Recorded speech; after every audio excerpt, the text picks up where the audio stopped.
지난 시간에 이 오브젝트라는 클래스를 이용해서 이렇게 한 줄 한 줄 한 줄 뭐 이미지 가져올 때마다 이렇게 했던 거를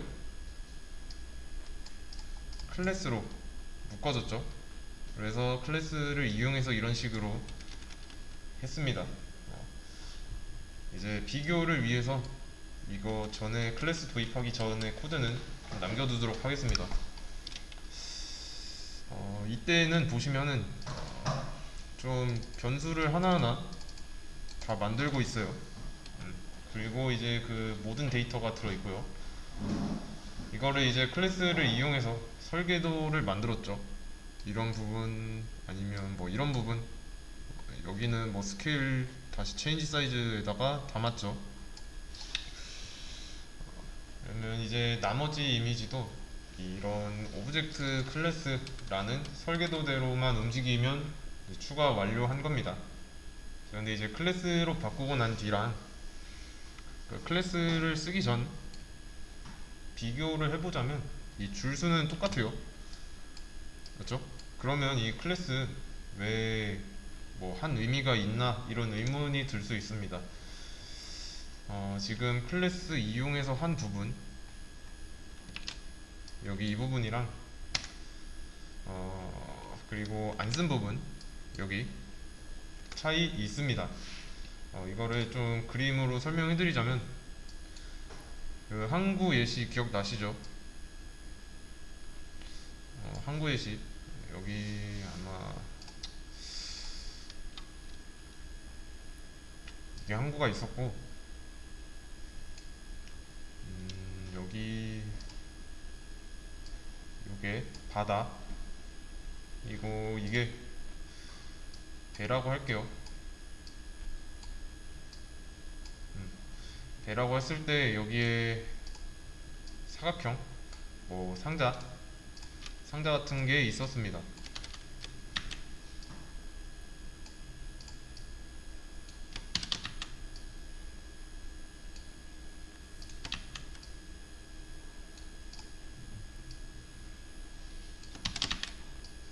이런 식으로 있었죠. 이거 상자를 이제는 상자라고 안 하고 데이터들이라고 할게요. 뭐 그러면 여기서는 이 플레이어 이미지 불러오는 거, 애드 이미지 있었죠? 그거라고 할 거고, 여기 거는 이제 사이즈 바꾸는 거, 크기 바꾸는 거. 요거랑 이거는 그 가로 세로 폭 구하는 거 있었죠? 위드랑 헤이스라고 해서 여기 있죠? 이 부분. 그리고 이제 남은 거는 뭐 x좌표, y좌표 구하는 거랑 뭐 우리 캐릭터의 이동 속도라고 하겠습니다. 아직은 없지만. 그러면 얘네들은 플레이어에 관한 정보라고 할 수 있잖아요. 맞죠? 이때 이 플레이어 객체 써야겠다, 뭐 가져다 달라는 요청 받으면 이 상황에서는 이미지 뭐 따로, 뭐 크기 변경하는 거 따로, 뭐 가로 따로, 세로 따로, 뭐 이런 식으로 해야 됩니다. 그렇다는 거는 이거 하나하나 다 옮겨야 돼요. 여기에 이런 식으로 요청 들어올 때마다. 그래서 이제 맨 처음에 여기 이 부분 있죠?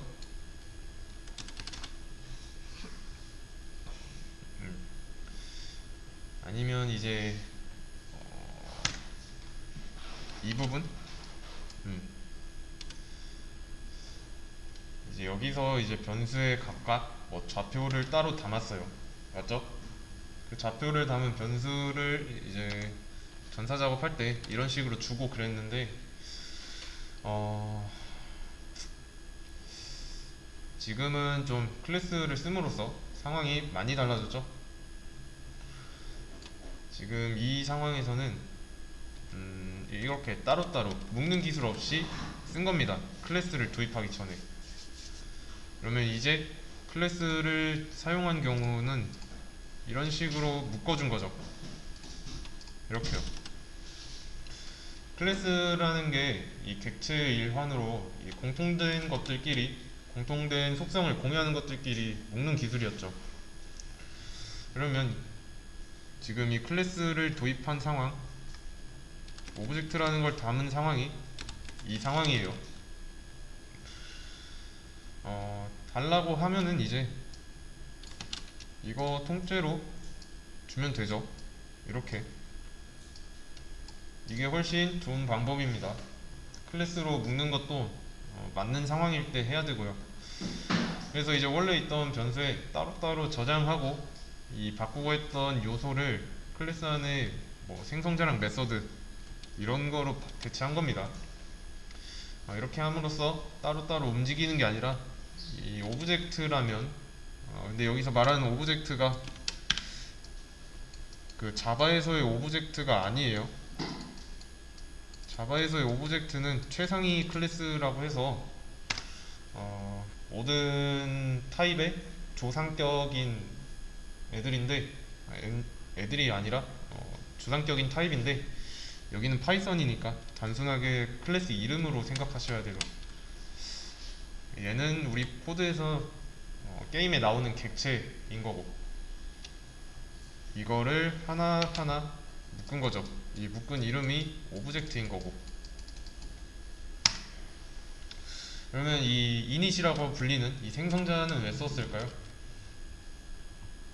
이닛이 언제 실행되는지 생각해보면 나오죠. 생성자는 이제 객체를 만들 때 바로 실행되잖아요. 그래서 이제 미리 만들어져 있어야 하는 것들을 설정할 때 필요합니다. 그래서 이 add image 메서드 안을 보시면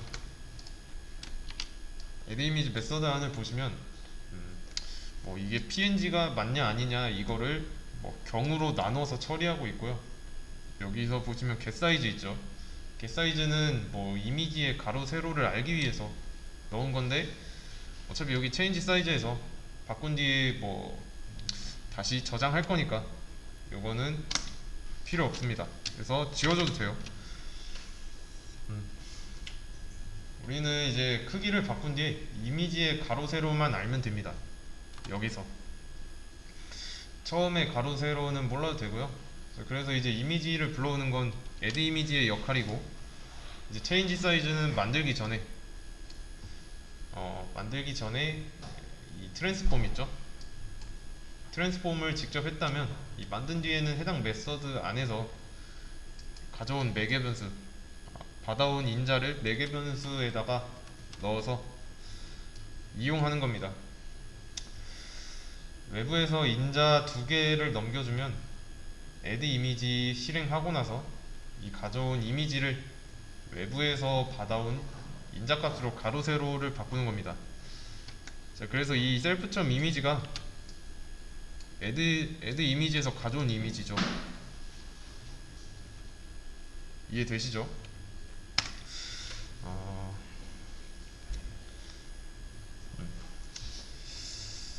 그리고 이제 바꾼 너비 높이만 알고 있으면 되죠. 왜냐면 가운데 정렬을 하기 위해서 이미지의 너비와 높이를 알고 있어야 하니까. 그리고 여기서 전에는 뭐 블릿도 여기서 직접 했죠.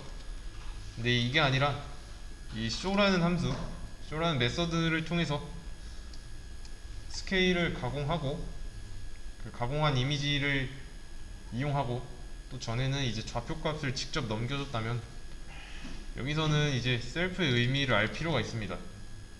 다 보시면은 이 메서드 안에 셀프라고 다 붙어 있어요. 뭐 할 때마다 셀프가 붙는데 이 셀프의 의미는 좀 간단하게 보자면 지금 상황이 플레이어가 이렇게 있고 그리고 이거랑 연결된 오브젝트가 있습니다.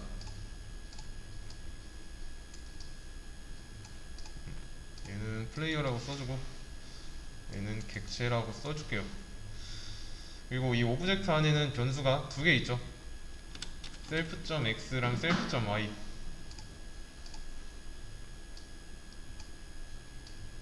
이런 식으로 얘는 x, 얘는 y.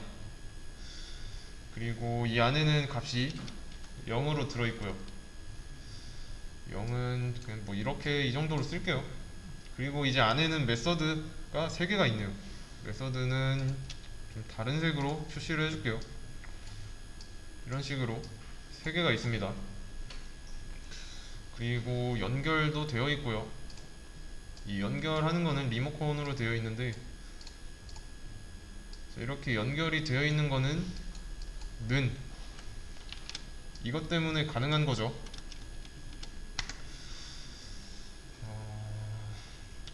여기까지가 이 상황인 거예요. 이런 개념이었고, 그리고 이제 객체 하나 만들 때 이 당시에 이제 객체 안에 있는 틀은 위에 있는 클래스라는 설계도로부터 나온 거고요.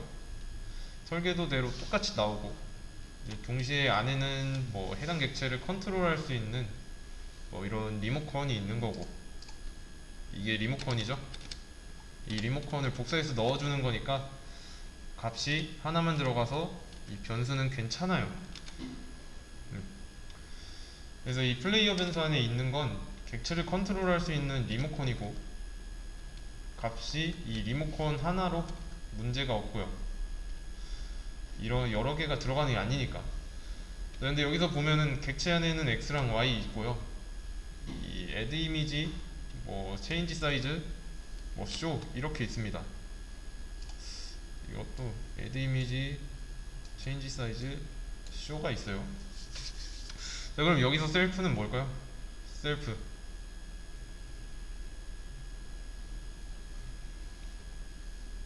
셀프는 얘죠. 객체 안에 있는 리모컨, 이게 셀프죠.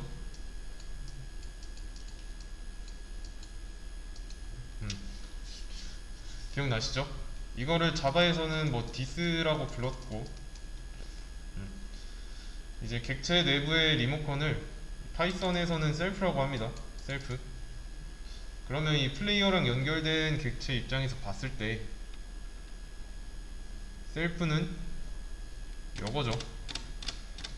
그래서 이 셀프를 이용해서 클래스 안에서 뭐 셀프 점 계속 쓰잖아요.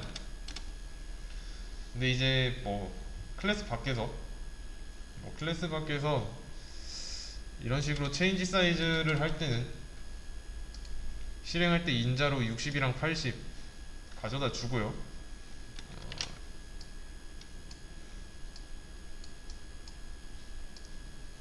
이렇게 이제 메서드 안에서 이미지에다가 트랜스폼 스케일을 해요. 그쵸? 그리고 셀프점 이미지를 주고 있고요. 여기서 말하는 셀프점 이미지는 불러온 이미지죠. add 이미지에서 가져온 이미지, add 이미지를 함으로써 가져온 이미지. 그리고 추가된 이미지는 이거죠.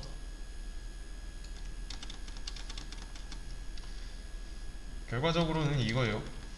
플레이어의 이미지. 근데 이거는 이렇게 하면 좀 이해가 쉬울 겁니다. 만약에 이거는 크기를 좀 줄이고요.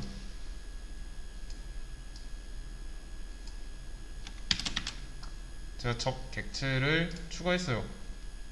적은 P가 아니라 에너미의 2를 쓰겠습니다.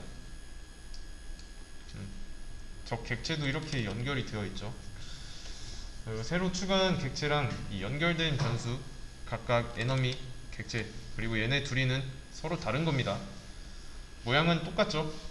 이유는 어차피 이 오브젝트라는 설계도에서 그대로 따다 만들었으니까. 그러면 여기서 이번에 추가한 셀프.이미지 는 뭘까요? 얘랑 연결된 객체 안에 뭐 add 이미지, 여기서 불러온 이미지인가요? 아니죠. 여기서 불러온 이미지죠. 왜냐면 얘네 둘이는 분명히 다르다고 말씀드렸죠. 독립적인 객체니까. 여기를 1번 객체, 여기를 2번 객체라고 할 때 각각 1번 오브젝트, 2번 오브젝트가 될 겁니다. 대신에 연결된 변수가 다른 거고요. 그러면 이 1번 객체에게 있어서 셀프는 뭐예요? 얘죠? 그럼 2번 객체 입장에서는요? 2번 객체 입장에서 셀프는 뭐예요? 이거예요. 이 리모컨.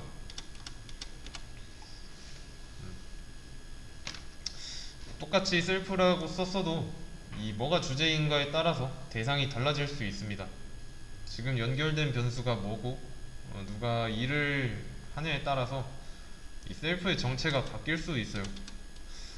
그 동명이인 정도로 생각하시면 됩니다. 여기도 셀프라는 이름은 같은데 실제로는 다르잖아요. 동명이인이 사람으로 비유하면 동명이인이라고 할 수 있죠. 일을 하는 객체는 분명히 다르고 있고 셀프.이미지의 이미지의 정체도 이미지를 추가할 때마다 계속 바뀔 거고요. 그리고 여기서 player.change size 했을 때 셀프.이미지랑 뭐 enemy.change size 이거 할 때 그때 change size 메서드 안에서 셀프.이미지는 서로 다른 겁니다. 각각 연결된 객체를 기준으로 말할 때 셀프라고 해요. 그러면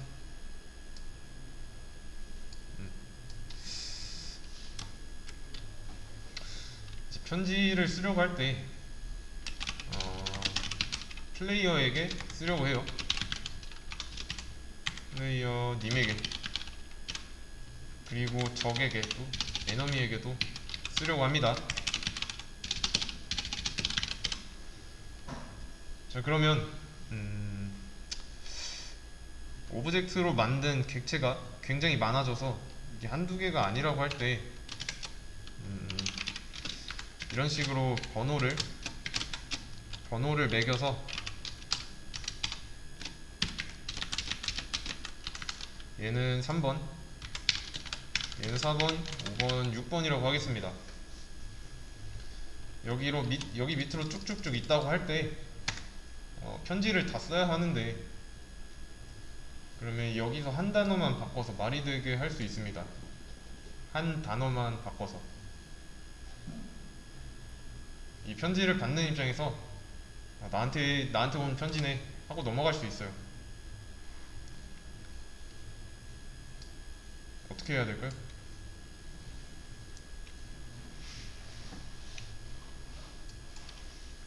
너에게라고 하면 되겠죠. 어차피 받는 입장에서는 뭐 나한테 온 거네 라고 하잖아요. 이렇게만 바꿔도 보내는 입장이니까 너인데 받는 입장에서는 나구나 하는 거죠. 이거랑 비슷한 개념입니다.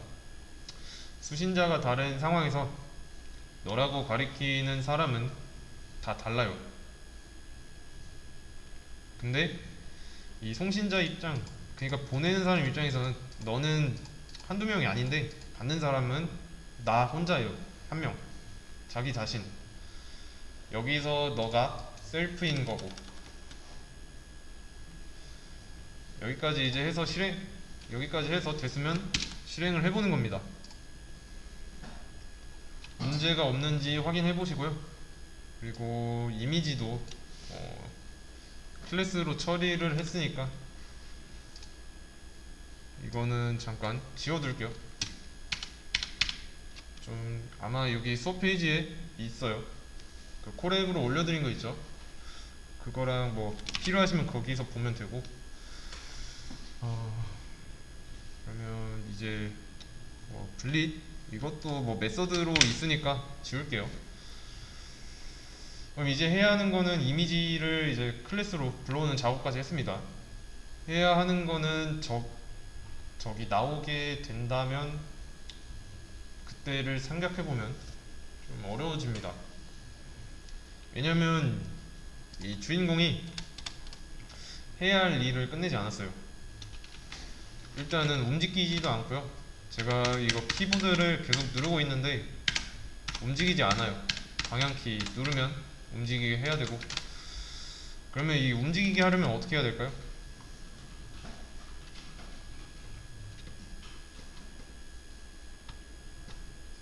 지금 이게 당장 게임 실행 중이라고 할 때 움직이려면 이 방향키로 왔다 갔다 해야 되죠. 방향키를 뭐 이 상태에서 누른다고 뭐 안 움직이죠 지금. 그러면 뭐부터 해야 될까요?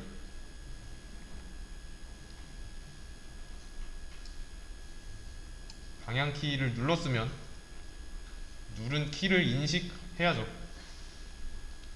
그러면 그거를 어디에다 써야 될까요?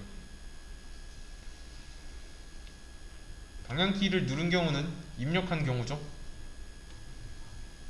입력 감지. 여기서 알아야겠네요. 그럼 이제 입력한 거에 따라서 변화를 줘야 되고요. 변화를 그려야 하고 그 변화를 이 화면에 나타나게 해야 돼요. 어, 그리는 거랑 이 화면에 보여주는 거랑은 달라요. 그리는 거는 이제 전에 이게 게임 화면이라고 했고 여기 뒤에 코드 상황이라고 했을 때 그리는 건 여기 코드 상황에서만 그런 거고 이 코드 상황을 화면으로 나타내야 된다고 말씀드렸죠. 보여주는 거는 이 사용자가 볼 수 있어야 되는 거고. 네, 여기서 중요한 거는 이제 지난 시간에 클래스를 구현했습니다. 근데 뭐 이게 사용하는 거 익숙하지 않다 그러면 꼭 이렇게 쓰지 않으셔도 돼요. 어려우면 안 해도 되고 전에 뭐 변수에 다 저장했던 대로 하면 됩니다. 왜냐면 그렇게 해도 들어갔으니까. 필수는 아닌데 이 클래스로 하면 좋다는 겁니다. 클래스로 만드는 거는 연습을 해주셔야 되고요. 실제로도 이걸 클래스 안 쓰고 뭐 사람들이 뭐 클래스를 안 쓰고 그냥 뭐 좀 일일이 변수 추가하고 하는 식으로 하는 사람도 많아요. 그 사람들은 이제 설계를 뭐 별로 그렇게 좋아하는 양반들은 아니라서 그건 어디까지나 취향이고 스타일이라서 그런데 웬만하면 이 코드의 유지보수 측면에서 이런 클래스를 써주는 걸 저는 추천드려요. 만약에 뭐 변수 가지고서만 좀 플레이어나 에너미 간에서 만들고 싶으면 상관없습니다. 그렇게 따로 만들면 돼요. 이제 근데 우선 저는 클래스 배운 게 있으니까 클래스 방식으로 계속 진행할 겁니다. 이것도 주의를 해야 하는 건 여기 셀프점 이미지 여기서 제가 S를 하나 지웠어요. 실행해보면 당연히 안 될 겁니다.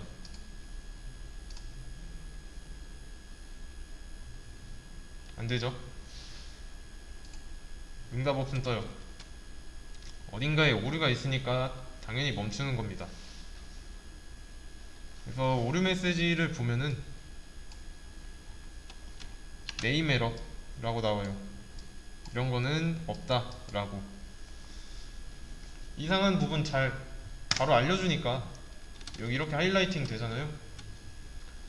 이런 부분을 찾아가서 오류를 수정할 수 있어야 됩니다.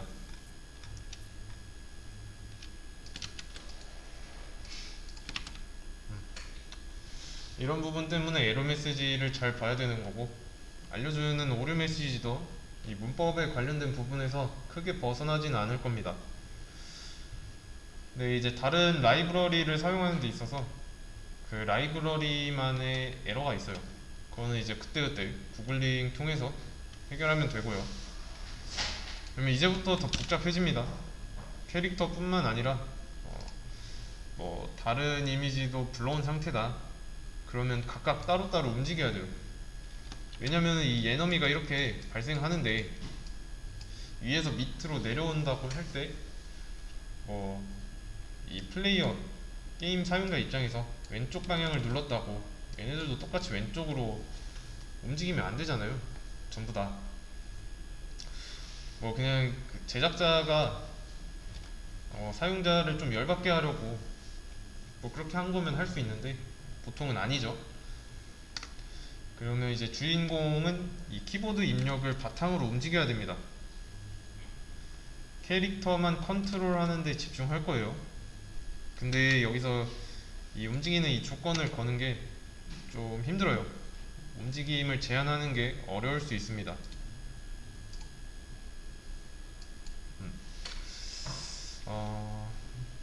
자, 이게 게임 화면이 있습니다. 게임 화면이 있고, 그리고 여기 안에는 캐릭터가 있어요. 사용자가 플레이하는 캐릭터. 시작하면 처음에 여기 하단 중앙 위치해야 돼요. 이렇게 여기로 정했으니까 이 상태에서 방향키 왼쪽 또는 오른쪽을 누를 건데, 그러면 이제 그거에 맞게 왼쪽 또는 오른쪽으로 움직여야 되고요. 뭐 동시에 누르면 뭐 그거는 좀 보류하고, 아니면 뭐 동시에 눌렀다고 치면은 안 움직이게 하는 방식을 채택할 수도 있겠죠.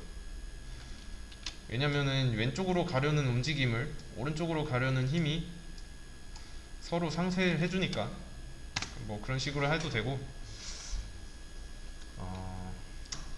그러면 다시 돌아와서 이 캐릭터의 위치는 어디서 정해요? 처음에 여기 나오는 이유는 이 show 메서드에서 좌표값을 입력하잖아요. 그래서 이제 계산해서 그 좌표값을 계산해서 화면 크기 곱하기 400 by 900, 여기서 이제 주인공의 활동 범위는 어디서부터 어디까지일까요? 그러면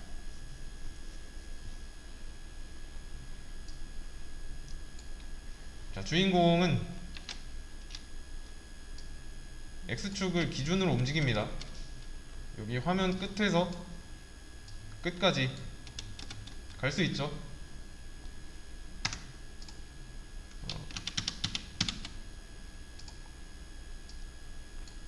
이렇게 이동할 수 있고, 이렇게 좀 이렇게 하겠습니다. 이렇게 이동할 수 있고 이렇게 이동할 수 있어요. 맞죠? 자, 그러면 400은 아니죠. 이미지 자체의 크기가 있으니까. 얘의 활동 반경은 어떻게 해야 될까요? 우선은 여기 화면 폭은 400이 맞아요.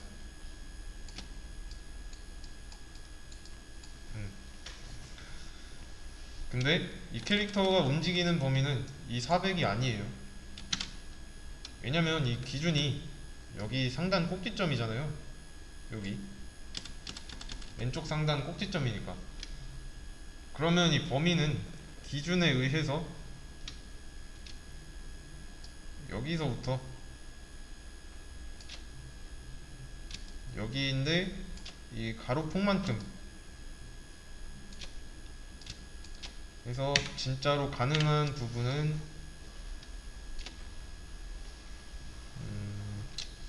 요만큼이 되겠죠?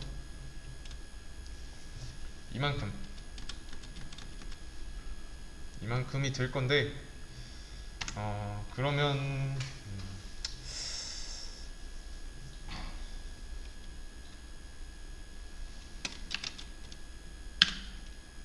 요만큼 있다고 했을 때 이 길이는 뭐예요? 이 길이는 어떻게 구해요?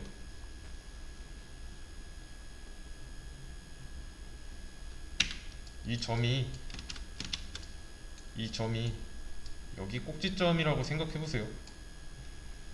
여기는 400이고,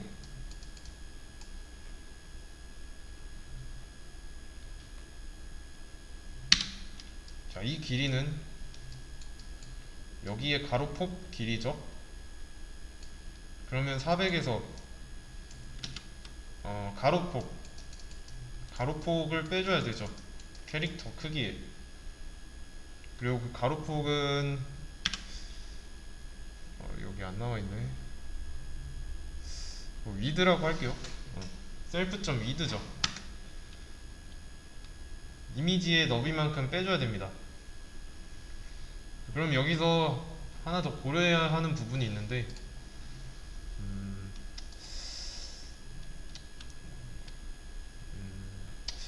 캐릭터가 발사하는 뭐 투사체 이런 거, 이 윗방향으로 발사해요. 그러면 이 최초 시점에서 스페이스바 눌렀으면 어디서 생겨야 될까요? 캐릭터 바로 앞에서 생겨야 되죠. 이해되시죠? 그리고 이 캐릭터를 기준으로 정 가운데에서 나와야 좀 보기 편하죠. 자, 근데 이 상황에서 왼쪽 방향 키를 눌렀습니다. 그러면 이 캐릭터의 위치는 왼쪽으로 이동하겠죠. 이렇게. 그럼 이전에 발사한 투사체는 윗방향으로 이렇게 진행하고 있겠죠. 근데 이제 첫 발 발사하고 나서 다음 투사체를 발사하기까지 좀 딜레이가 있다고 할게요. 시간이 있어요. 그러면 이 두 번째 발사한 투사체도 그거대로 앞으로 나가야 되죠. 적을 만나지 못한 투사체는 여기 화면 밖으로 나가야 되고 그러면 이제 캐릭터를 좀 좌우로 이동하면서 이렇게 좌우로 이동하면서 스페이스바를 계속 누르면요,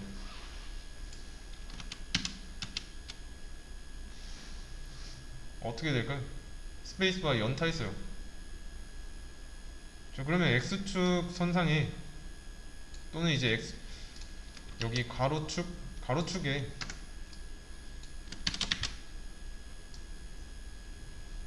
어,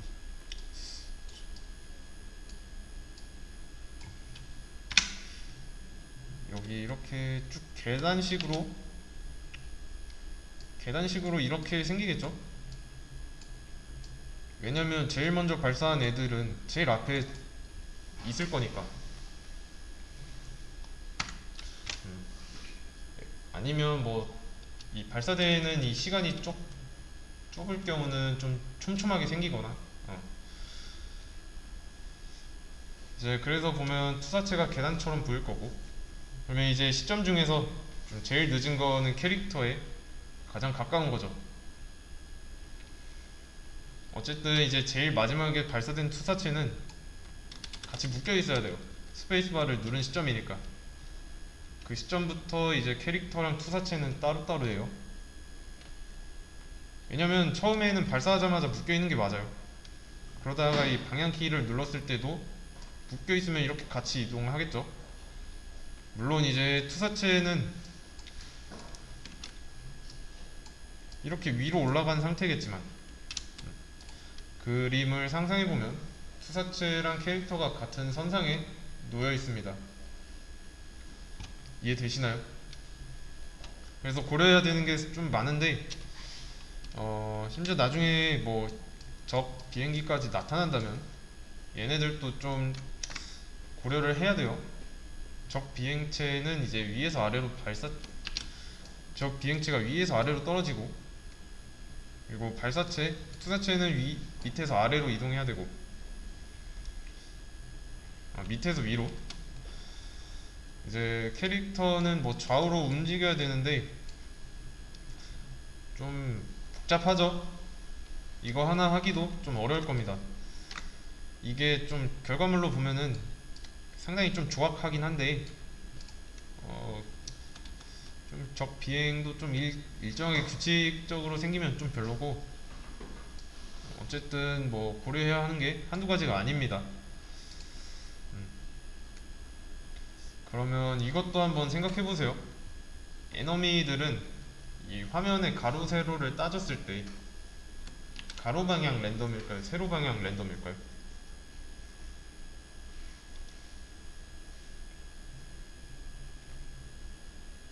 가로 방향 랜덤이죠. 세로 방향이면 화면 위에 생겼다가 뭐 여기 생겼다가 중간에 생겼다가 이렇잖아요. 그쵸? 좌우로 랜덤이어야 됩니다. 이런 식으로 큰 범위를 벗어나지 않는 데에서 캐릭터가 발사할 때 이제 발사체 진행 방향이 있어야죠. 맞죠? 그리고 조작하는 건 적이 아니니까. 그러면 지금까지 언급한 내용들은 조금 어렵습니다.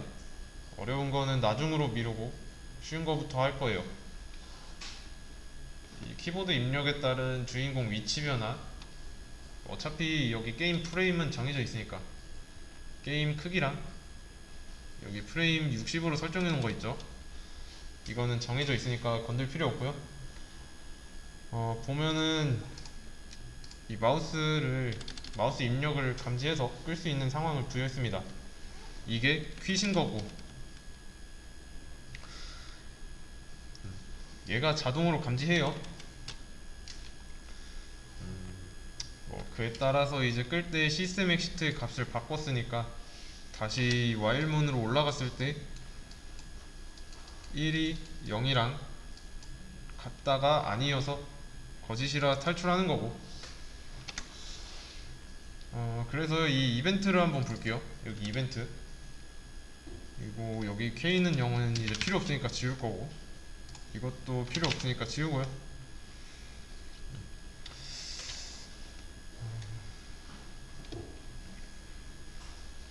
그러면 여기서 이벤트를 어떤 이벤트가 발생하는지 출력해 볼게요. 이거는 닫아야 실행이 될 거고. 자, 뭐가 막 많이 나왔죠? 한순간에 보시면 마우스 모션이라고 되어 있어요. 마우스에 관한 내용이겠죠? 자, 여기 윈도우 논까지 나왔어요. 바로 추가되죠? 이 마우스의 움직임까지 감지하고 있기 때문에 나오는 겁니다.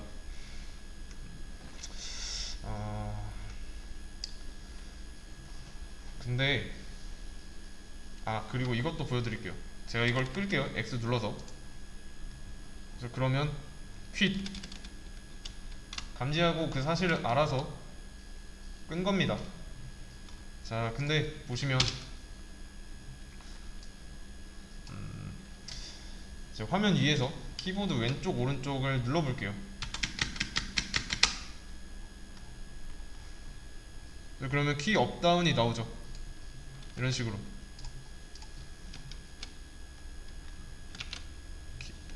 키 업다운이 나오는데 키 업다운, 이 키보드를 잘 생각해 보시면은 우리가 이 손가락으로 키보드를 누르잖아요. 여기 Q라고 하면은 이 키를 누르잖아요. 누르면 그때가 다운이에요. 키 다운. 여기 있는 키 다운. 눌렀다가 뗐을 때 위로 올라오죠. 그때가 키 업이고. 그렇기 때문에 키 업이 더 나중에 나옵니다. 제일 마지막에 나온 게 키 업. 이해되시죠? 뭐 눌렀는지도 알아요. 여기 보시면 이게 그 각 키의 코드인데 뭐 눌렀는지 알 수 있습니다.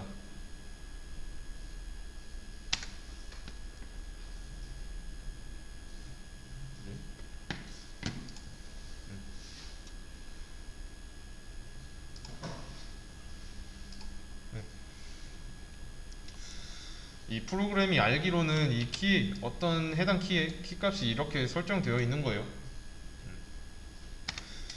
그리고 나머지 마우스 모션은 마우스 움직인 거고, 보시면 자세한 값이 딕셔너리 형태로 나와 있습니다. 그래서 이제 이걸 이용해서 뭐가 눌리고 떨어졌는지 그걸 파악한 다음에 그거에 맞는 처리를 할 거예요. 정보를 뜯어서 볼 수도 있는데 이 얻어낸 정보를 가지고 여러 가지 경우의 수를 고려해서 하면 되겠죠. 그래서 10분 쉬었다가 하도록 하겠습니다.